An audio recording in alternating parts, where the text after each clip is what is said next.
Why is this thing so long?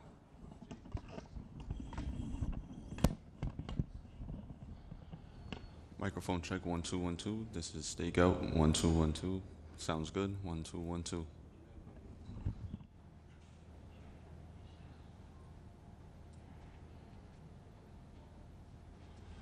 Microphone check 1 2 1 2. This is the Podium Stakeout 1 2 1 2. Sounds good.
Okay, we're very um, concerned about the situation in Haiti. We're very pleased that there's a discussion at Security Council this afternoon. We have the violence by the armed gangs, we have the blockade of the port, we have the humanitarian situation, cholera.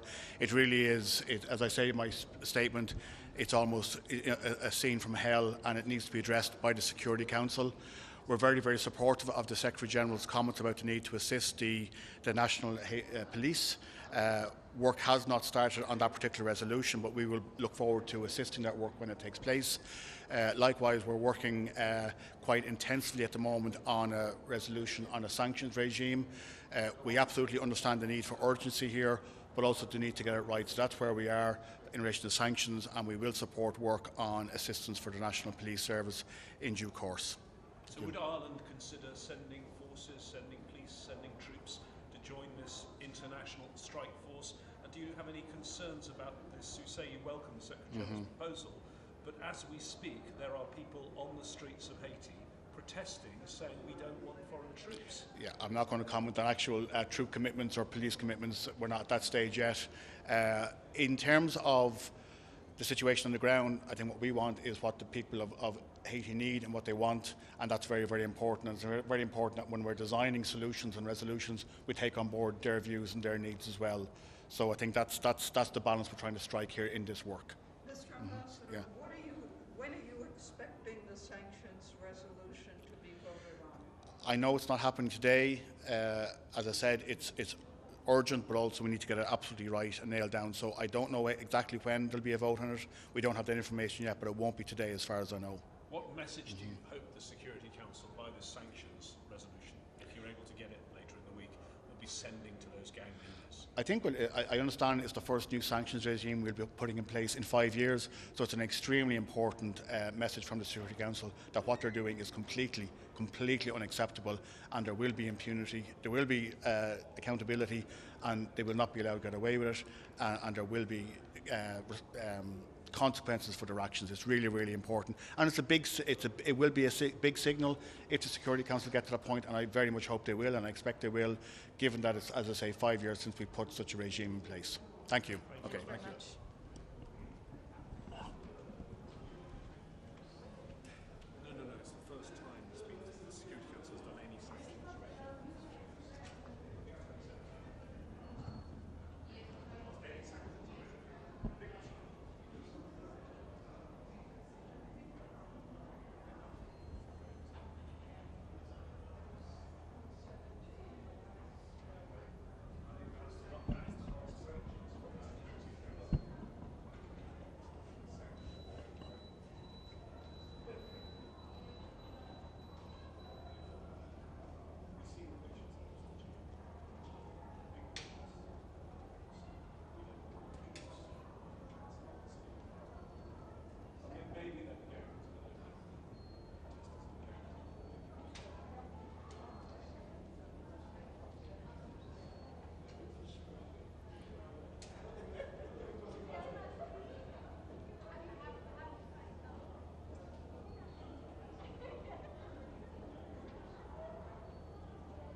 La 9153e séance du Conseil de sécurité est ouverte.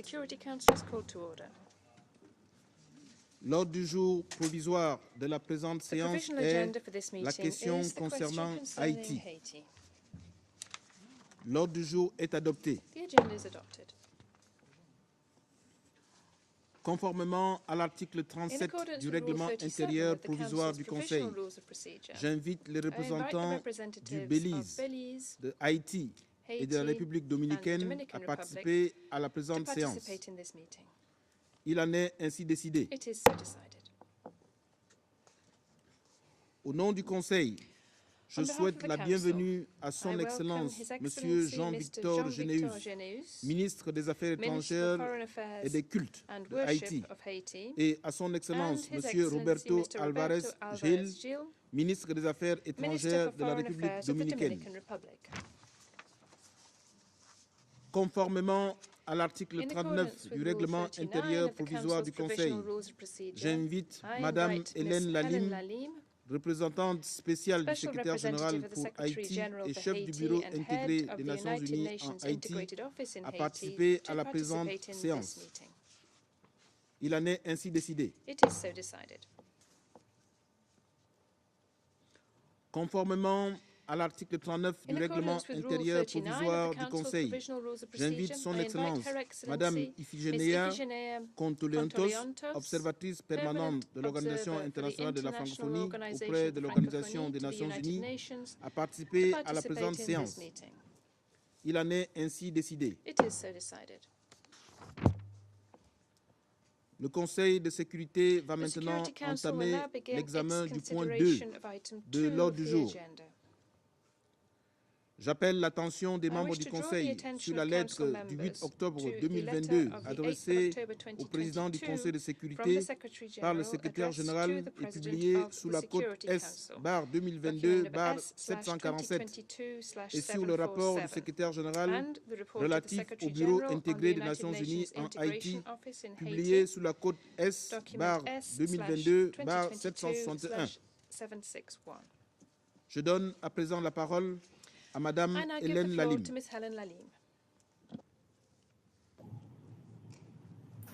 Thank you, Mr. President.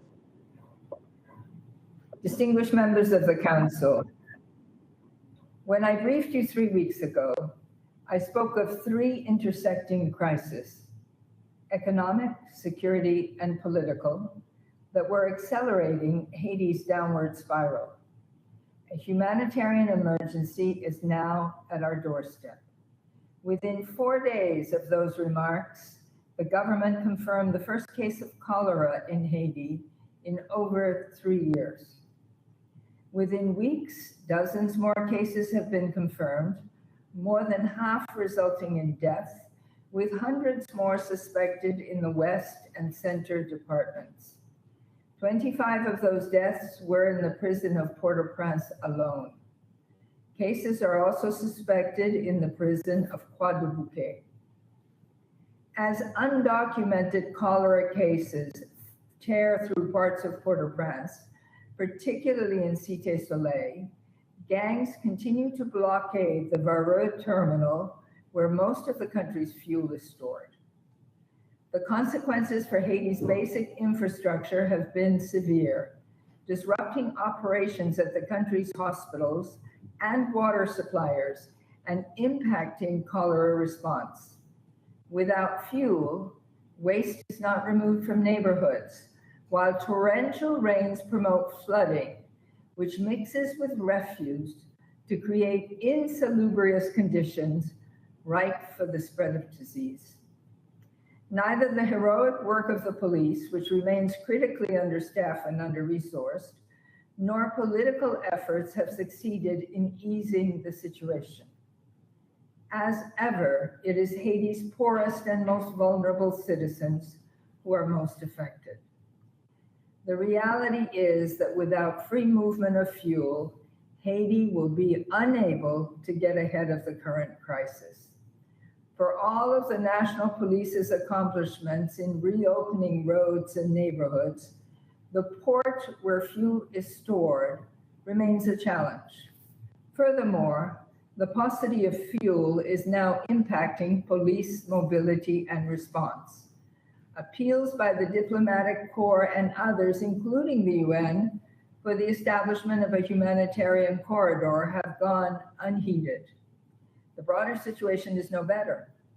Nearly 1,000 kidnappings have been reported in 2022 alone, and general insecurity continues to prevent millions of children from attending classes, isolates entire neighborhoods, and leaves families extorted and burnt in their own homes.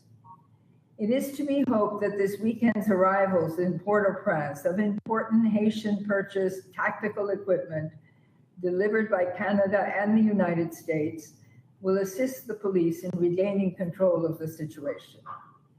Distinguished members of the Council, regarding the political situation, Resolution 2645 generated a sense of urgency because for the first time, it asked the government to report on its effort towards a sustainable, time-bound, and commonly accepted framework for a political process led by Haitians. Acting on this Council's decision, I intensified my efforts to bring key actors around the table and through constant dialogue, maintain momentum among relevant stakeholders to establish a framework for a renewed political process. Since August, civil society has been driving an initiative that came close to finally bringing all stakeholders around a common proposal. With BINU support, economic, social, and political actors began to identify practical ways to move forward, launching a new round of discussions amongst the various blocs. However, the talks faltered. The spirit of compromise receded, and in a sad case of déjà vu, vested interests began to redirect the narrative. These talks are nevertheless continuing, and as late as yesterday, a meeting was held among civil society representatives with a view to reviving broad consensus. The good offices of the United Nations remain ever more critical to provide opportunities for Haitians to come together and agree on a path to stability for the country. Those in the private sector who have shown a willingness to support reform should continue to assist in that regard, recognizing that they have an important role to play. Mr. President, it is against this backdrop of insecurity and humanitarian crisis that on 7 October, the Council of Ministers authorized the Prime Minister to request the support of a specialized international armed force to help secure the free movement of water, fuel, and medical supplies to avert the situation deteriorating further. I can only reiterate the Secretary General's call on Haiti's partners to consider this request as a matter of urgency for the immediate relief of those already most vulnerable.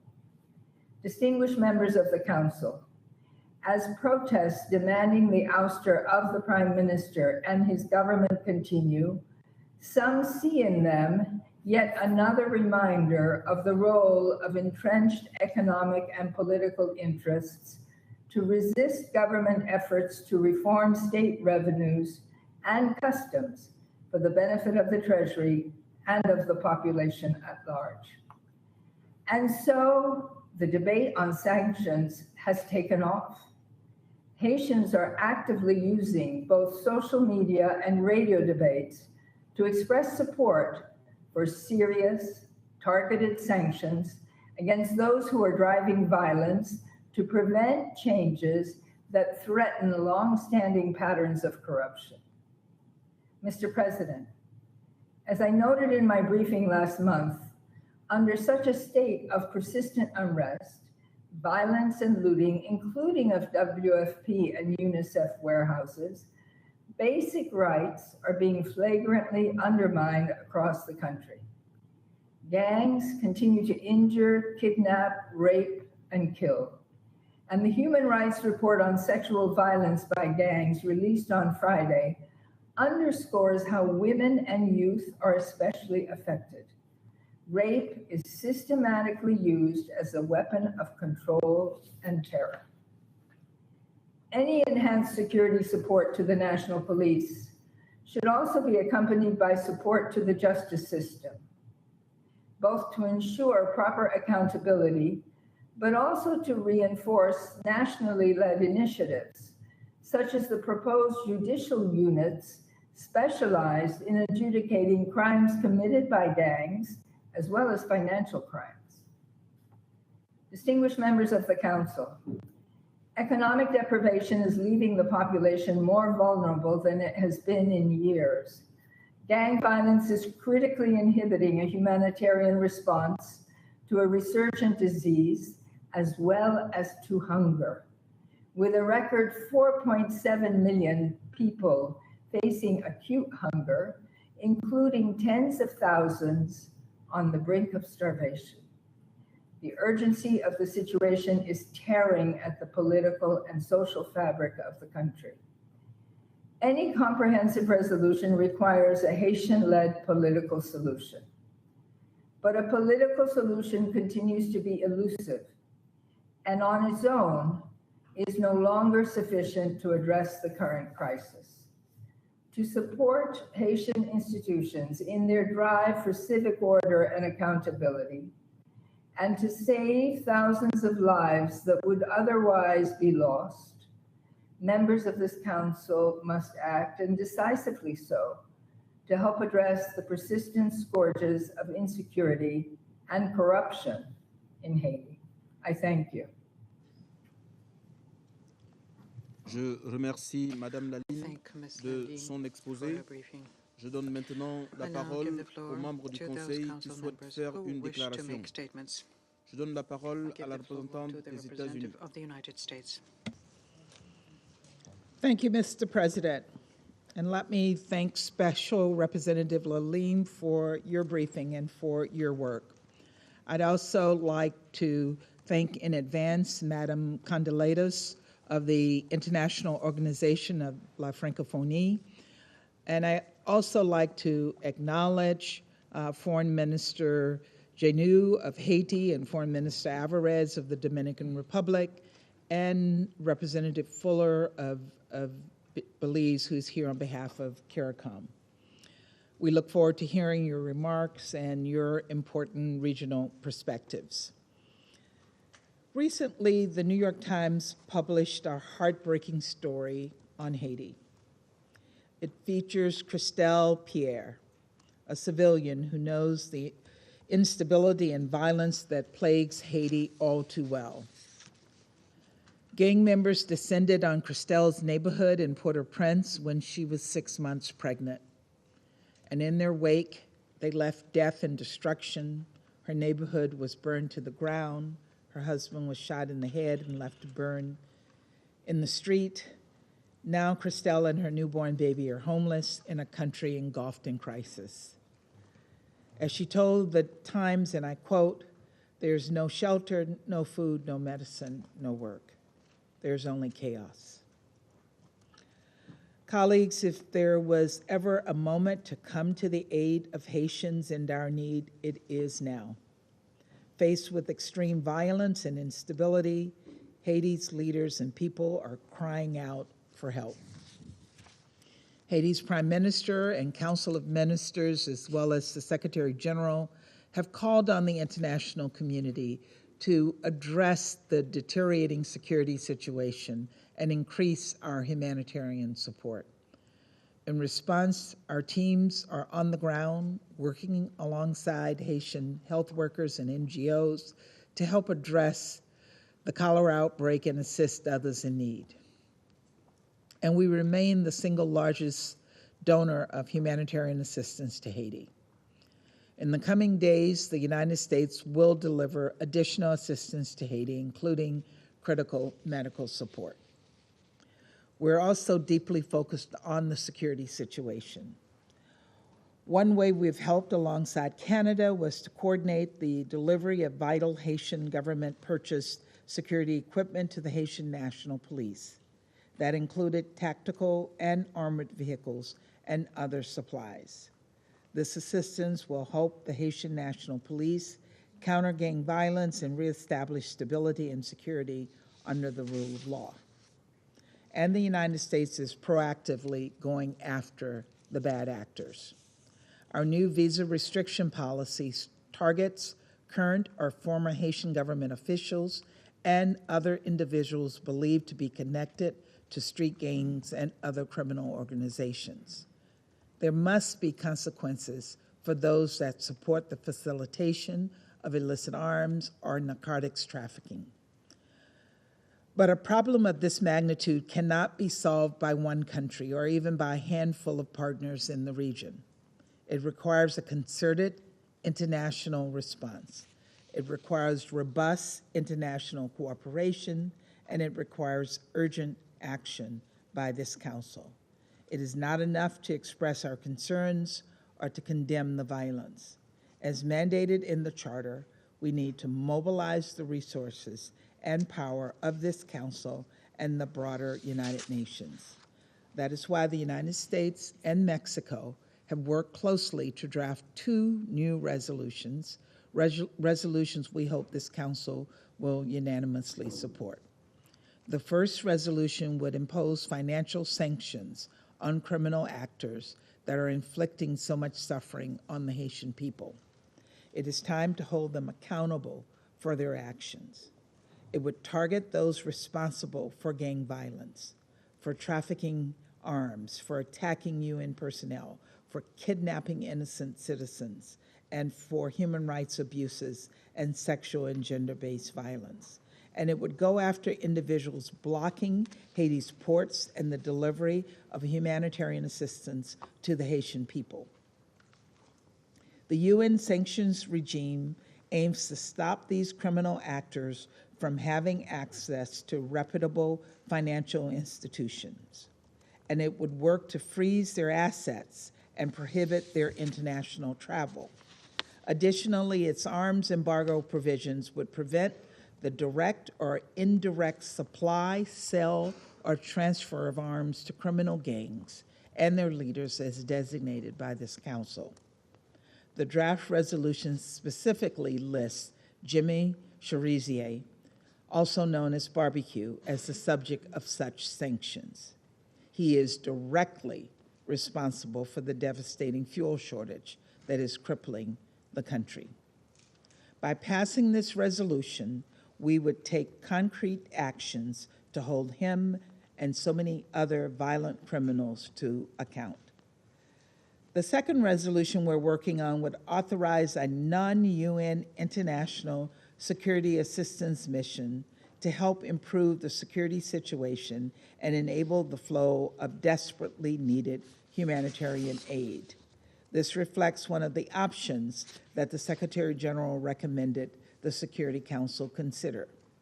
This is also a direct response to Prime Minister Henry's and the Haitian Council of Ministers' request for international assistance to help restore security and alleviate the humanitarian crisis. And we have also consulted broadly with other stakeholders in Haiti, including civil society and the private sector. This resolution will propose a limited, carefully scoped, non-UN mission led by a partner country with the deep, necessary experience required for such an effort to be effective. At the United Nations and across the United States government, we will work with partners and other council members to set defined and specific parameters for the mission, and the United States will consider the most effective means to directly support, enable, and resource it. This non-UN international security assistance mission would operate under Chapter 7 of the UN Charter, and it would facilitate international support to the Haitian National Police as well as the Coast Guard. By helping improve the security situation on the ground, the delivery of desperately needed aid could reach those in need and address the ongoing cholera crisis. Ultimately, such a mission will rely on support from UN member states, and this draft resolution explicitly asks for contributions of personnel, equipment, and other resources. This is the moment for this Council and the world to step up. To be clear, we are keenly aware of the history of international intervention in Haiti, and specifically of concerns about the Council authorizing a response that could lead to an open-ended peacekeeping role. The Security Council and the international community must look at its role differently than it has in the past. We must seek a different course, one that can better respond to the humanitarian and security crisis in Haiti and be able to directly address the needs of the Haitian people. With the dire humanitarian consequences on a level we have not seen previously, we need effective yet targeted international assistance. And that needs to be coupled with support for political dialogue and backed by sustained international pressure on the actors supporting gang activity. This will provide the Haitian people with the breathing room they need, breathing room that will allow them to think beyond survival and focus on charting a better future. Colleagues, a member state has reached out to us, the United Nations, for urgent assistance. Haiti has come to us in a time of need. As Security Council members charged with maintaining international peace and security, it is our responsibility to come together to help restore peace and security for the people of Haiti. We must work with Haiti to reestablish the rule of law in a way that respects human rights, and we must hold those responsible for so much pain and violence accountable. Families across Haiti who don't know where their next meal will come from are counting on us. The humanitarian and health workers desperately trying to contain a cholera outbreak are counting on us. And victims of gang violence like Christelle Pierre are counting on us. These two resolutions will help Haiti build a brighter, more secure future. And I ask all of you for your support. Thank you, Mr. President. Je remercie la représentante des États-Unis de sa déclaration. Je donne maintenant la parole au représentant du Mexique. Gracias, presidente. Thank you, President. Agradezco la presentación que nos ha hecho la representante especial del secretario general en Haití y titular de la BINU, la señora Helen Lalim, y saludo la presencia de los cancilleres de Haití, de la República Dominicana, así como la participación de nuestro colega de Belice a nombre del CARICOM y de la Organización Internacional de la Francofonía. Su presencia esta tarde muestra claramente el interés de la comunidad internacional por brindar su respaldo a la nación haitiana, cuya población continúa sufriendo los flagelos de la violencia y la delincuencia organizada transnacional. El legado del colonialismo y de desafortunadas actitudes postcoloniales se han traducido en la pobreza, la exclusión, la desigualdad e incluso la degradación ambiental del territorio haitiano, y explican en buena medida la situación que priva en el país.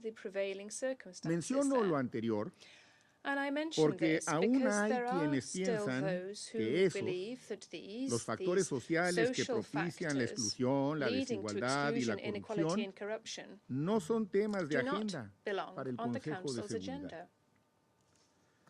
Hace 3 semanas, constatamos en esta sala la imperiosa necesidad de responder en términos puntuales a la situación de Haití. Como comentamos en dicha sesión, Junto con los Estados Unidos estamos trabajando en dos proyectos de resolución a los que ya se ha referido mi colega estadounidense para la consideración de los miembros del Consejo que respondan mejor a la compleja realidad haitiana. Primero, para establecer un régimen de sanciones enfocado en los actores responsables de la violencia y de la inestabilidad y que prescriba también un embargo de armas para tratar de evitar que las pandillas las obtengan con tanta facilidad y las utilicen con tanta impunidad.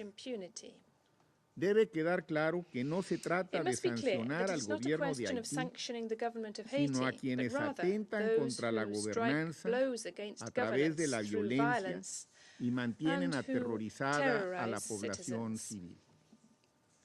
Agradecemos a todos ustedes sus comentarios y confiamos en lograr pronto ambos textos de manera secuencial que permitan al Consejo expresarse con una sola voz. Presidente, en respuesta a la resolución 2645, el secretario general remitió sus recomendaciones sobre cómo responder a la situación de seguridad en respaldo a las autoridades haitianas y nos instó a responder con sentido de urgencia a la solicitud del gobierno de Haití para atender la crisis humanitaria en cuestiones tan básicas como son el flujo de alimentos, de agua potable y combustibles, así como insumos sanitarios ahora tan necesarios frente al nuevo brote de cólera. Habrá que responder a dicha solicitud con un gran sentido de responsabilidad, con diligencia, para que la respuesta del Consejo de Seguridad sea consecuente con lo solicitado por el gobierno de Haití. Una respuesta eficaz que no replique los errores del pasado. Mientras tanto, México seguirá colaborando estrechamente con el pueblo y el gobierno haitiano a través de nuestra cooperación con la Policía Nacional de Haití, reforzando la capacitación a elementos de las Fuerzas Armadas de Haití en nuestro centro de adiestramiento para fuerzas especiales. Apenas hace unos días, un nuevo contingente haitiano viajó a México para recibir entrenamiento por parte de la Guardia Nacional y, por supuesto, que vamos a incrementar nuestra ayuda humanitaria. Colegas, las necesidades en Haití son inmensas. Hacemos un llamado a todos los estados a participar en el Basket Fund que ha creado Canadá para apoyar a la población de Haití. Ciertamente, a las respuestas de la comunidad internacional con el respaldo de la ONU, debe sumarse la acción responsable de todos los actores políticos en Haití. Será la única manera de superar esta ya muy prolongada crisis. Urge generar confianza en lo interno y en lo internacional. El avance del diálogo entre todas las partes, el avance real, objetivo, sería una señal muy importante en esa dirección en estos momentos. Muchas gracias. Je remercie le représentant du Mexique de sa déclaration. Je donne maintenant la parole au représentant de l'Irlande. Thank you, President. Firstly, I would like to acknowledge the presence today of foreign ministers of Haiti and the Dominican Republic. I would also like to thank Special Representative Lalim for your very somber briefing. This briefing aligns with the descriptions from those on the ground that the situation in Haiti is near breaking point. It is truly like hell on earth. It is a hell created by the parasitic actions of groups capitalizing on a political, institutional and security vacuum. They show nothing but contempt for the Haitian people. I will today focus on three issues of deep concern. Firstly, the accounts of violence in Haiti, particularly sexual and gender-based violence, are deeply disturbing. The report issued by the Office of the High Commissioner for Human Rights is horrific to read. But for the Haitian people, and in particular women, girls and boys, this is their reality. Collective rape, mutilation, execution, being burned alive. The violence and depravity exhibited by gangs has only escalated in recent weeks. They act with almost universal impunity. The international community cannot leave Haiti to face this unprecedented challenge alone.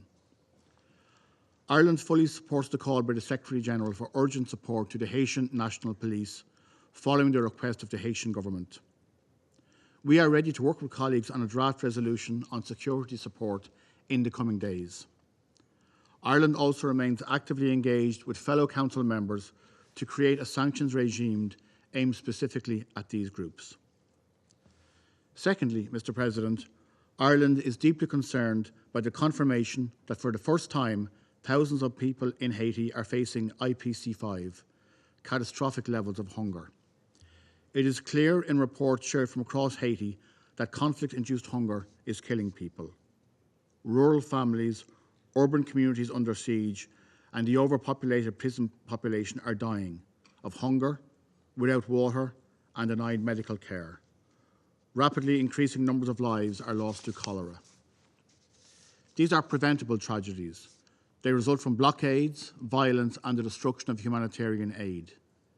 They compound Haiti's existing vulnerabilities resulting from climate shocks and natural disasters. Ireland strongly condemns the denial of and interference with life-saving humanitarian aid. Humanitarian workers must never be targets. Access to vulnerable populations must be granted or further lives will be lost. Thirdly, Mr. President, 3 weeks ago, when this Council last met on Haiti, the elements of a negotiated political settlement seemed possible. Agreement seemed to be just around the corner. Yet today we are no closer to a solution than in September. Ireland remains deeply concerned at the lack of progress on this political track. We urge all stakeholders to place other interests aside and to agree a shared way forward for the sake of the Haitian people. Ireland continues to hope that even in these dark, dark days, the political will can be found to make this vital step.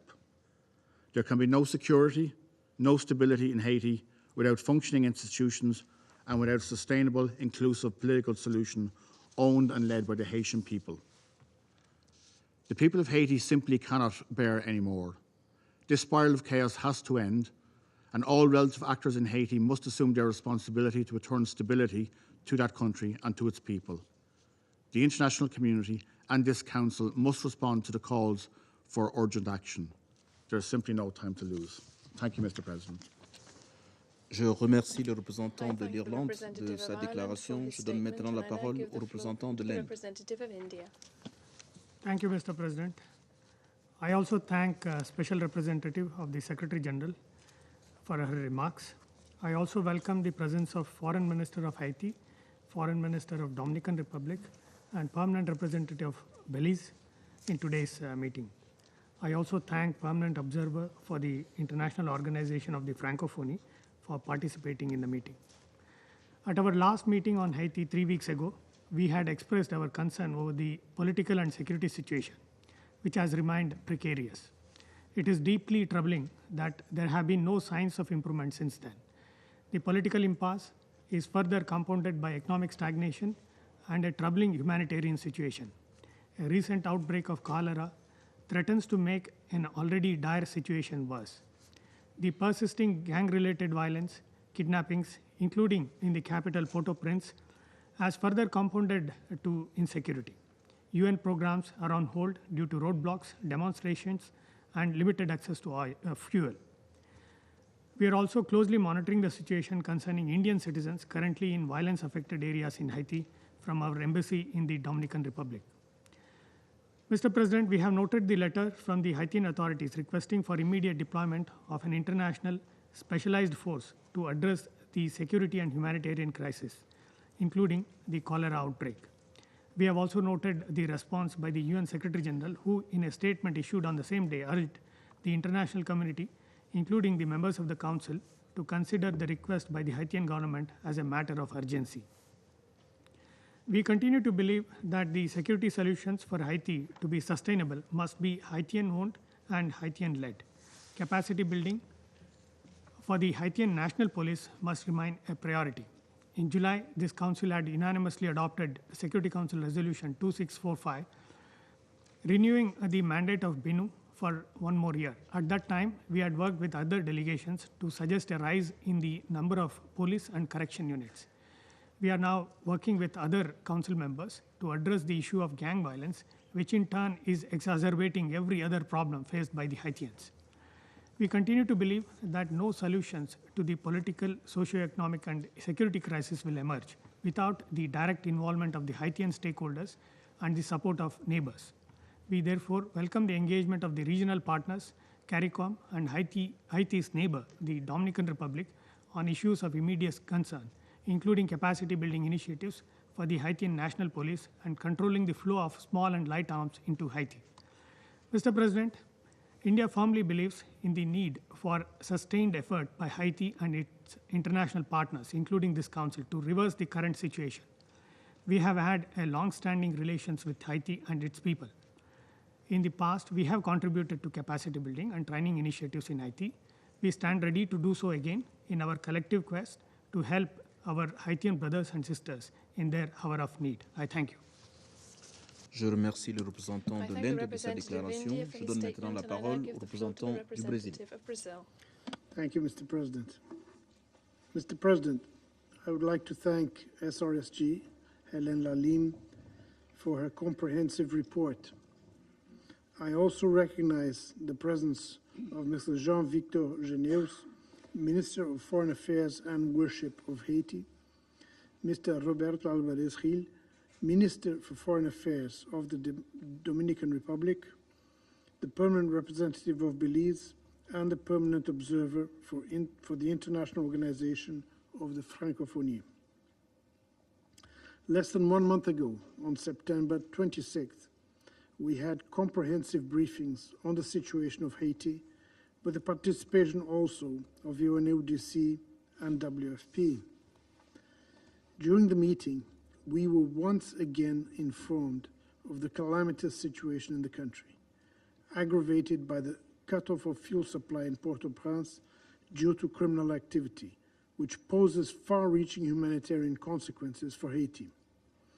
We are concerned that the situation risks further deterioration. On the political front, talks have not advanced, frustrating the expectation that an agreement between the main political groups was close to being announced. To make matters even worse, the current outbreak of cholera in Haiti, if not rapidly controlled, risks taking many more lives. The Council must act in order to help the Haitian government regain control of the situation and avoid further escalation. During the negotiation of Resolution 2645, which renewed BINU's mandate, a fruitful dialogue was established among the members of this Council. As a consequence, today we are working on a new resolution that will implement provisions foreseen in Resolution 2645, particularly on prohibiting the transfer of small arms, light weapons, and ammunition to non-state actors in Haiti, and on imposing measures such as an asset freeze and a travel ban against those engaging in or supporting gang violence.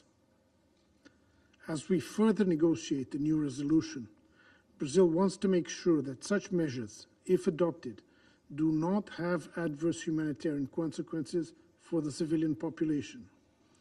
Developing appropriate listing criteria, conditions, and mechanisms for lifting the sanctions, humanitarian exemptions, and carve-outs are essential for the effectiveness of this new sanctions regime. We also look forward to looking at the second draft resolution announced today by the pen holders. Mr. President, we took note of the options conveyed by the Secretary General in his 9 October letter to increase the security in Haiti. We also took note of the appeal by the Haitian government to receive a specialized armed force to help control the humanitarian crisis in the country. We must all examine how to best assist Haiti. Brazil has a long-standing contribution to peace, development, and stability in Haiti and continues committed to supporting its people. Brazil shares the view that besides security measures, socio-economic progress in Haiti is key in addressing this crisis in an effective and sustainable way. In such a sense, we reiterate our opinion that Haiti could further benefit from participating in the PBC, so as to discuss ways to strengthen its institutions and exchange ideas on successful experiences of other countries facing similar economic and political challenges. As a long-standing partner, we are glad that two of the most important Brazilian cooperation projects in Haiti will be concluded in 2022. By means of bilateral cooperation, 3 hospitals are already functioning and represent an important contribution to the Haitian health system. And a professional training center will soon be inaugurated in the city of Lecai. Until the end of the year, Brazil will also donate $650,000 to the fund created for the reconstruction of the southern peninsula of Haiti, severely hit by an earthquake in 2021. Mr. President, we exhort once again all Haitian political actors to constructively engage in the current dialogue and urgently agree on a political way forward.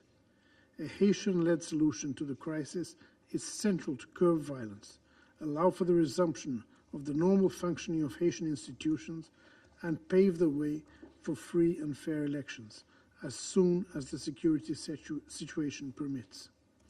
In closing, I would like to stress Brazil remains committed to Haiti and to the Haitian people. I thank you, Mr. President.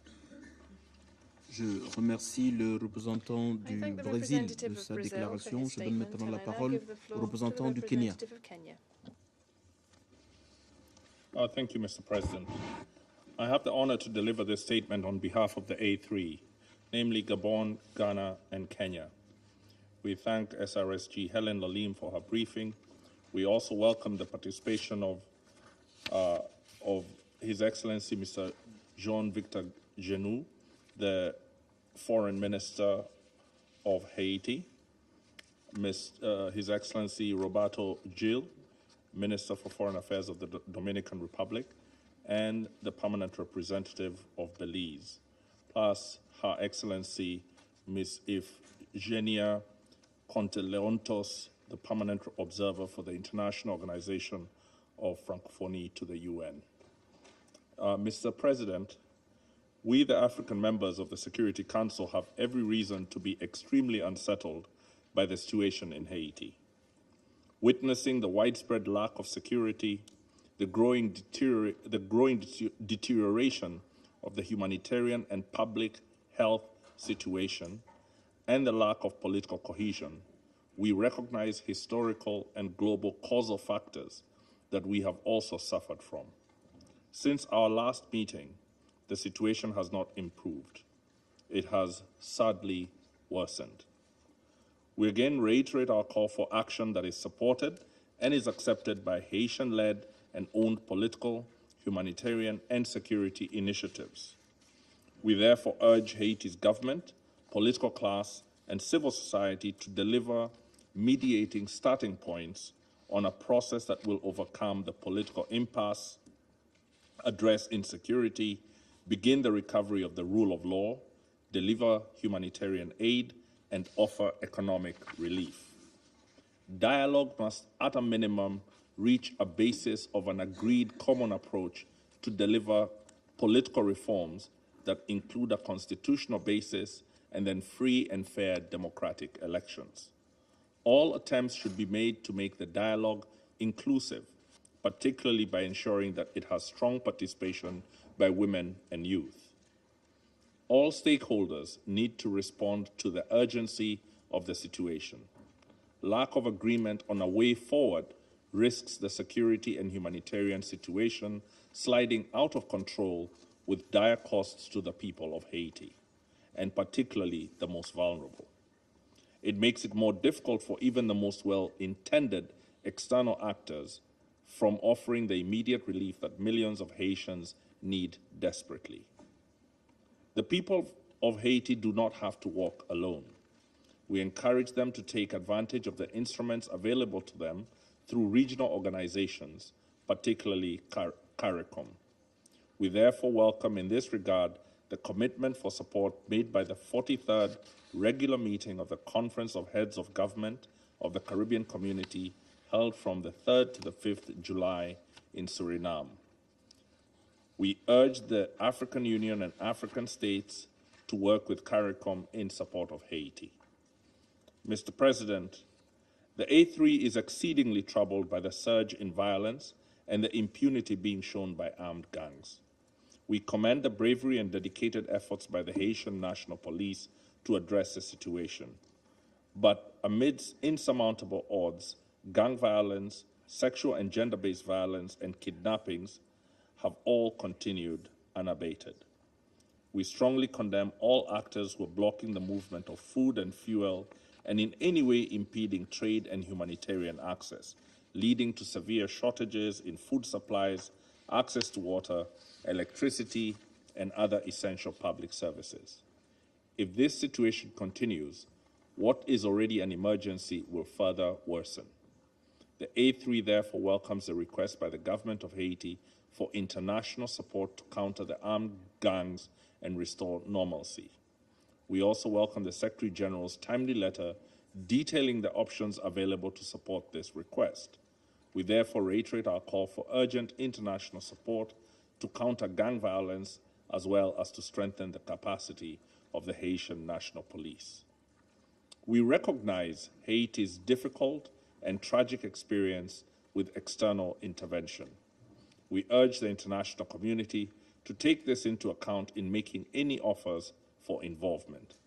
All efforts on behalf of Haiti should be sensitive about the need to ensure trust and to further, in a transparent manner, the security and humanitarian well-being of the people.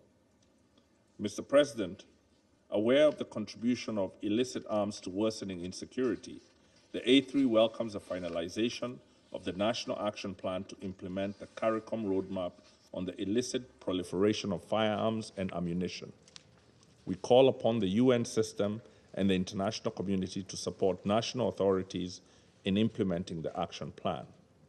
We also support efforts by member states and the international community to block the flow of weapons to the gangs and any associated parties. This should, however, not be done in a way that impedes the efforts of the police to enforce law and order. We encourage the actions already initiated by UNODC, in particular through police training, to assist the Haitian authorities in border management, stopping the illegal trafficking in arms and illicit drugs, and to counter organized crimes, as well as to strengthen the state's capacity in the collection of public revenues. We urge the Security Council and member states to act not only against the gangs, but also their sponsors and facilitators. To do this requires a clear process of investigation and reporting that needs to be established urgently. The A3 deplores the persistent human rights violations against the vulnerable people.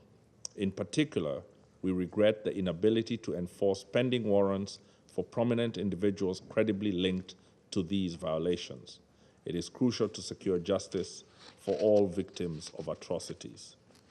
To cut off the flow of weapons and financing to the gangs and to ensure accountability for human rights violations, we support the proposed sanctions resolution as an important step.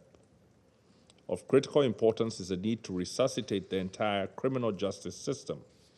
We call for urgent support for Haiti to carry out comprehensive justice sector reforms aimed at addressing prolonged pretrial detentions, the establishment of legal aid offices, the expediting of court cases, and the establishment of functioning court registries. Mr. President, we note from the lessons of history that peace and development are inseparable. The A3 reiterates that efforts to address the political and security situation must be accompanied by the rollout of a comprehensive social and economic program. In this regard, the commitment of the International Monetary Fund must pursue this objective. We are disturbed by the inhumane, large-scale deportations witnessed in recent weeks and months of Haitians in search of safety. We urge the strict observation of international human rights and refugee laws by all neighboring and nearby states. We call on Haitians to rally around a common ideal of rebuilding their country. The A3 once again reaffirms its support for the work of the UN Integrated Office in Haiti. Its role in assisting Haiti to navigate its multiple crises is critical. We therefore continue to urge its further strengthening in order to provide the support that is commensurate with Haiti's needs. In conclusion, the A3 stands in solidarity with Haiti. We will continue to do our utmost to listen to the people of Haiti and to act in their interest during this moment of extreme peril. Thank you. Je remercie le représentant du Kenya de sa déclaration. Je donne maintenant la parole au représentant de l'Albanie.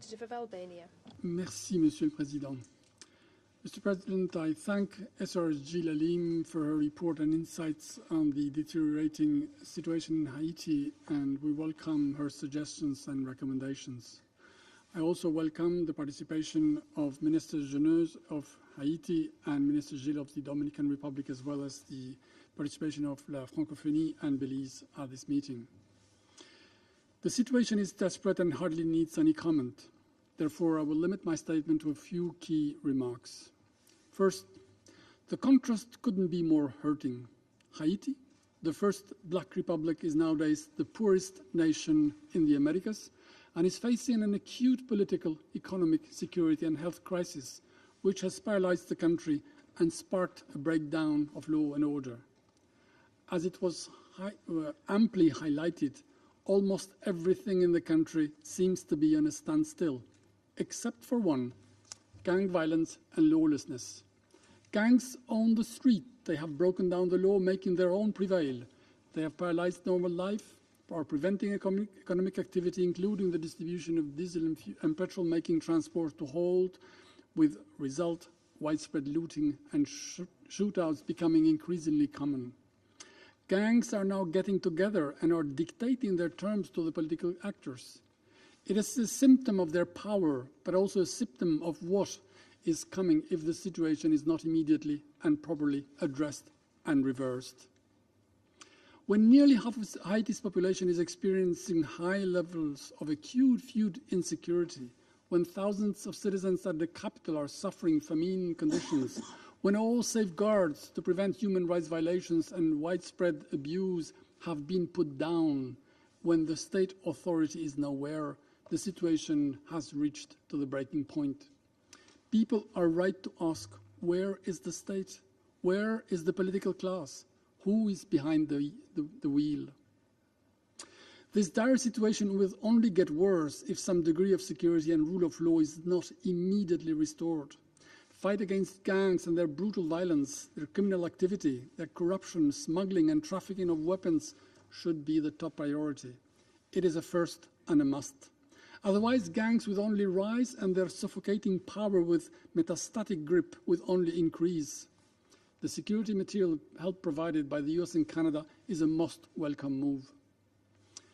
As if this were not enough, this complex situation has enabled an outbreak of cholera, bringing back painful memories. Lack of fuel has forced the hospitals and health centers to cut services. Water delivery companies are shut down and creating conditions for an exponential increase of the disease across the country.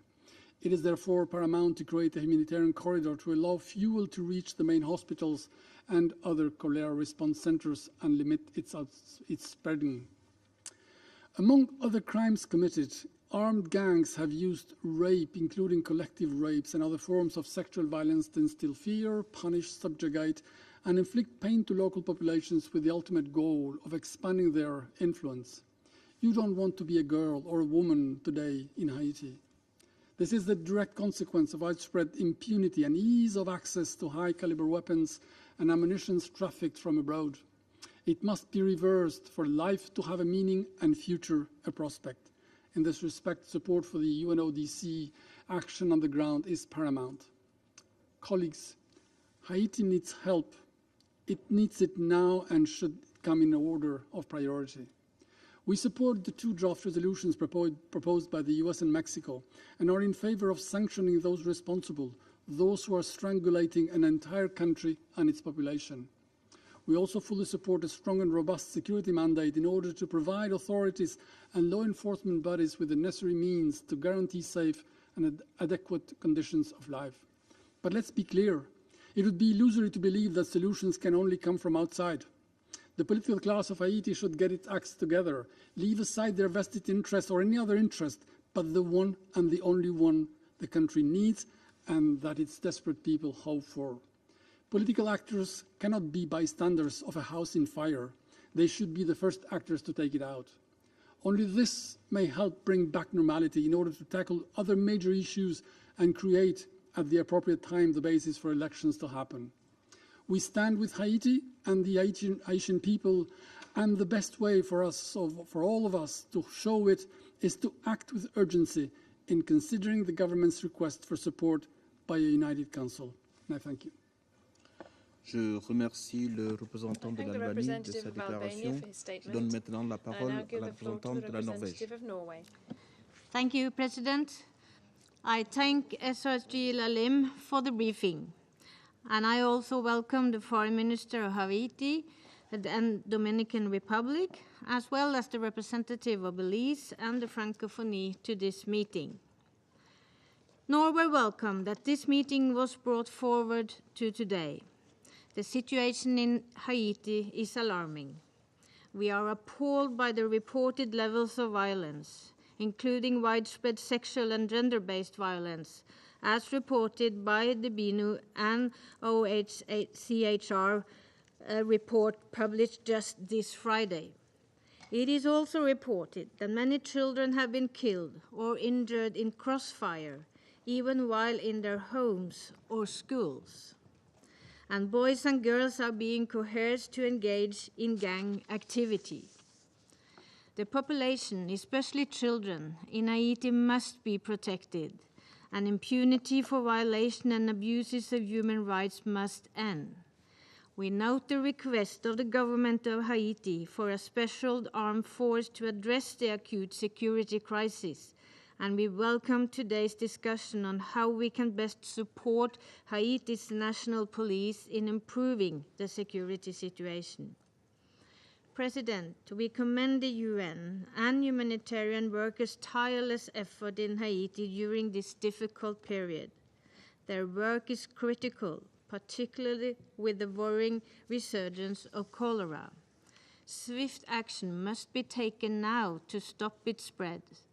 But this cannot happen if it remains impossible to reach areas in need with basic services like clean water. We reiterate the need for humanitarians to be granted access, their freedom of movement ensured, and for their supplies to be respected. President, with food security on the rise, we strongly condemn the looting of World Food Programme warehouses. This severely diminishes critical provisions. Civilians should not have to bear the brunt of criminality, and yet that is what we are seeing every day. Political compromises must be found to forge reconciliation and a path towards election. The only solution for Haiti is one created by Haitians themselves. Steps must be taken to restore order and trust for the sake of the Haitian people. President, Norway believes sanctions, as proposed by US and Mexico, can be an important tool to address violence committed by armed groups and criminal networks. It is important that the efficiency of such a sanction regime that includes safeguards for due process. The Security Council should have a clear view on how to deal with this issue going forward. One option is to look to existing processes, such as the Office of the Ombudsperson. I thank you. Je remercie la représentante de la Norvège de sa déclaration. Je donne maintenant la parole au représentant du Royaume-Uni. Thank you, President. And thank you to SRSG Lalim for her briefing, a sobering briefing this afternoon. I recognise the presence of the representatives of Haiti, the Dominican Republic, Belize, and the Francophonie at the Council. And let me make 3 points today on behalf of the United Kingdom. First, we remain deeply concerned with the deterioration of the humanitarian situation within Haiti. Armed gangs blockading roads and restricting the transport of fuel throughout the country. As a result, medical services are unable to reach those people most in need, including those affected by the outbreaks of cholera which have exacerbated the misery of the Haitian people. Fuel must be able to reach hospitals, and routes into hospitals must be cleared so those affected can reach them. Perpetrators of gang violence must be held to account and denied the capacity to spread further instability and suffering. In this regard, we welcome the sanctions resolution proposed by the US and Mexico as a positive contribution to the security and stability of Haiti. Second, Mr. President, we acknowledge the Haitian government's urgent request for international support in tackling the current security situation. We welcome further Council discussion on the authorization of an international security assistance mission as proposed by the Secretary-General. Led by Haitian needs, the international community should help restore effective governance and combat endemic gang violence. International efforts should also support an environment in which free and fair elections can be held as soon as possible. Third, the United Kingdom offers its full support to the UN Integrated Office in Haiti, who continue to operate in deeply challenging circumstances. BINU has provided invaluable assistance to the Haitian government over the course of its mandate. It will play a key role in creating the space for political stakeholders to agree a solution that restores security and stability for the Haitian people. Thank you. Je remercie le représentant du Royaume-Uni de sa déclaration. Je donne maintenant la parole à la représentante des Émirats arabes unis. السيد الرئيس Mr. President, أود بداية أن أشكر السيدة هيلين لاليم على إحاطتها الشاملة وعلى جهودها في هايتي ونرحب بمشاركة وزيري خارجية هايتي وجمهورية الدومينيكان وبممثلي بليز والمنظمة الدولية للفرنكوفونية في جلسة اليوم.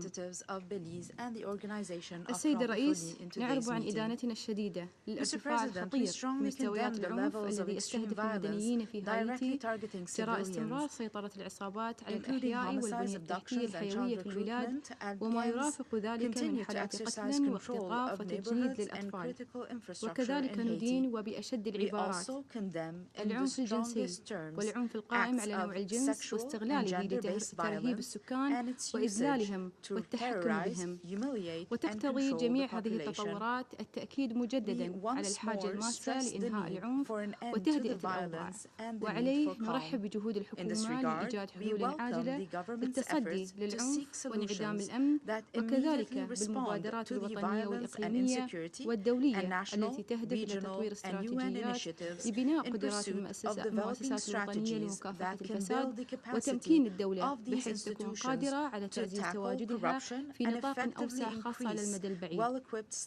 ونتطلع بدورنا إلى مناقشة الخيارات التي طرحها الأمين العام في رسالته الأخيرة والعمل معا في هذا المجلس بما في ذلك مع حاملي القلم من خلال مشروعي قرار مجلس الأمن لدعم الشعب الهايتي في هذه المرحلة الحرجة.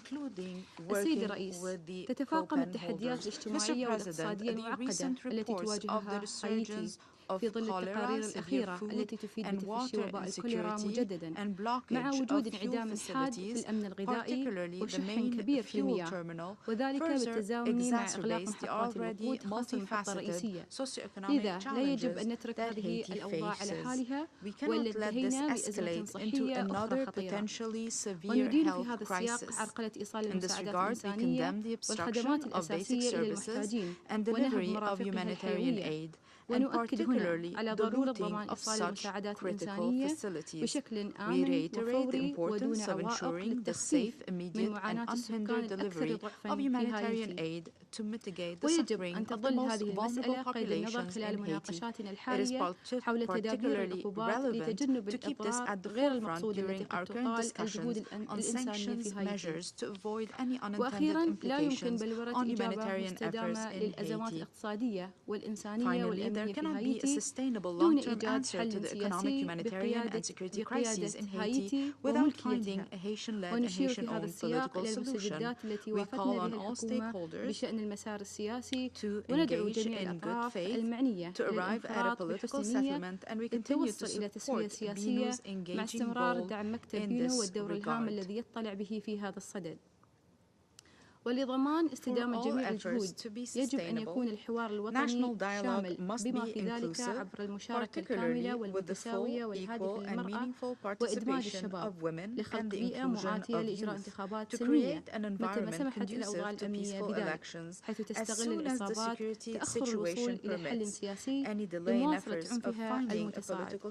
وفي الختام تؤكد دولة الإمارات على أنها ستشارك بشكل بناء في المناقشات الجارية حول السبل ردع الجماعات المسلحة في هايتي بما في ذلك عبر تدابير العقوبات التي يتم النظر فيها حاليا. ونؤكد مجددا تقديرنا لجهود مكتب الأمم المتحدة المتكامل وجميع موظفي الأمم المتحدة في هايتي كما تجدد دولة الإمارات تضامنها مع شعب هايتي في محنته. شكرا سيد الرئيس. Je remercie la représentante des Émirats arabes unis de sa déclaration. Je donne maintenant la parole au représentant de la Chine.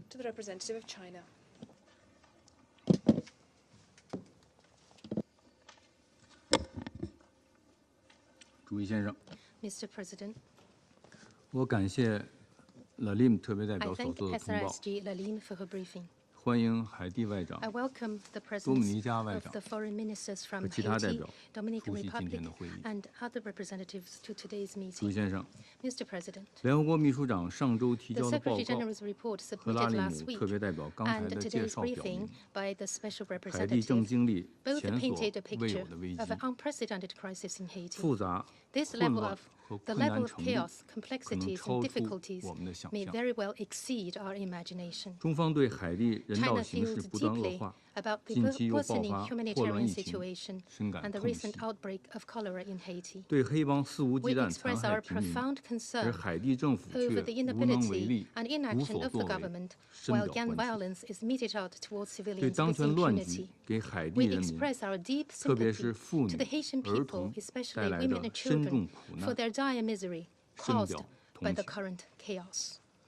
海地政党无 The 视民 political 间疾苦， parties in Haiti, 这个 turning 时 a 候还在 blind 为 eye 党 to 派 their 私 people's 利 而争斗 suffering, 不休， are still finding themselves 令人 busy with 极度 fighting 失望。 over party and personal interests. 海地 This 各党 is 派 beyond 应体现 disappointing. 责任和担 All 当， Haitian 加 political 强对话沟 parties 通 and，factions should have 尽 a 快就 sense of 国家政治 responsibility 架 and 构 duty 和过渡期 by 安排 strengthening dialogue 达 and 成 coming 共识， together to reach an agreement 打破 on the 政治 political 僵局， architecture 恢 and 复 a transitional 宪政秩 arrangement 序。 which will help break the current political impasse 两 and 海办要 restore 采 the 取切实行 constitutional 动， order. 敦 BNU 促 must 并 take 推 concrete 动海 actions 地各党 to 派 urge and 各团体 promote Haitian 通过 political 对话 parties and 协商 groups to 弥 bridge 合 their 分歧， differences through 制 dialogue 定 and 政治进程 consultation 路线图。 and come up with a roadmap for the 我 political 们欢迎 process. 加共体国家 We 表示 welcome the 愿意 expressed 协助 readiness 推动 by 海地政治 CARICOM 进程， members to 帮助 facilitate the 海地 Haitian political 尽快 process and 走 help 出 the 政 country 治僵局。 emerge from the political stalemate as soon as possible. 诸位先生， Mr. President, 铲除海地 rooting 黑 out 帮 the 祸患 scourge of gang 是改 violence 善海 is 地 both 当 an 前 entry 局势的 point 切入点 for，any improvement in the 也是 current 从根本上 situation 解决 and a 海地问 prerequisite 题的 for a 前 solution 提。 in the country.